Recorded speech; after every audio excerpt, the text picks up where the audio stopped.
Any power tools, you know how annoying it is for the battery to die. I have DeWalt.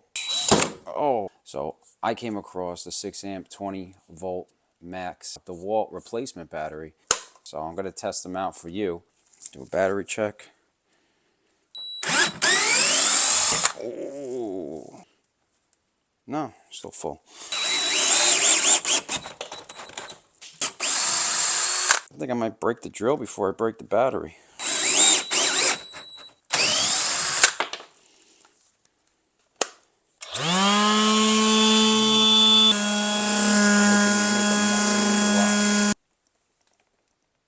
A solid red means the pack is charged.